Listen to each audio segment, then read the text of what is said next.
رفتی و من بعد تو ردی شدم معتادم. لعنتی نیستی پیشم قفل و قرص اعصابم. شبا رو با تیک تاک ساعتم صبح میکنم. تو نیستی مغزه نمیکشه کلا رد دادم. بهم میگن دیوونم داخل صبح بیرونم. ظاهرم میخنده از تو دلم ویرونم. هر کی از راه میرسه بهم میگه چه رفیق. با لبخند بهش گفتم مشی الان بیرونم. لعنت به سیگار من که واسه تو سوخته شد. لعنت به چشای من که به نگاه دوخته شد. لعنت به احساس ما که همش خیالی بود. لعنت به اون تنی که نصف شبا فروخته شد. لعنت به این دلایی که تهشون کینه بسته. لعنت به نداری یا دست پدر بینه بسته. من همان روانیم که واسه تو میخونه. من همان عاشقم که تا خود تو بیرونه. لعنت به عشق و عاشقی که مال ماها نبود. بچه پایین شریک و خوشبخت نیست و نبود. لعنت به اونایی که عشقا به بازی گرفتن. لعنت به چشای من که سر تو شدن کبود.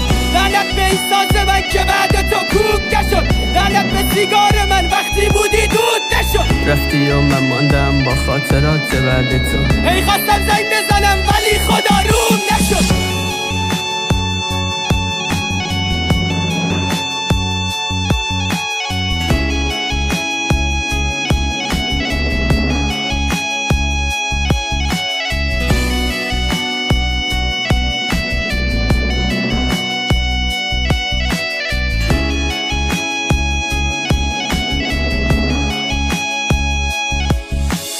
یه سال میشه چشام رنگ و رو تو ندیده. یه سال نبودم و رنگ و روتم پریده. چقدر گفتم بمون رفتی و نموندی تو. شنیدم اون طول گرگ پردتم دریده. خاطرات لعنتیت رو سرم آواره. تو نبودی چه شبا ماهانت رد داده. تو نبودی ببینی بعد تو ردی شدم. هر کی چپ نگات میکرد میدونی سک میشدم. لعنت به رسم زمونه یکی بود یکی نبود. انگاری قلب شکستم سهم این دنیا نبود. تو که میدونستی نباشی من میمیرم.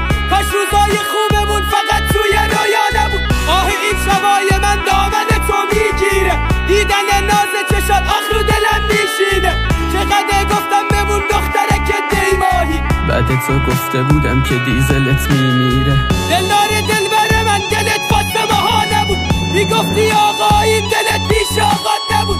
تو که میدونستی جونم بسته چشماته. اونی که باهات میاد هیچکی مثل باهات نبود. دختر بابایی رفتی و من پیر شدم. تو نمیدونی وقتی با احساسم نمیسازی. منم آن ساده تیر ماهی مغرور لجم که واسه داشتن تو میرخصیدم به اساسی.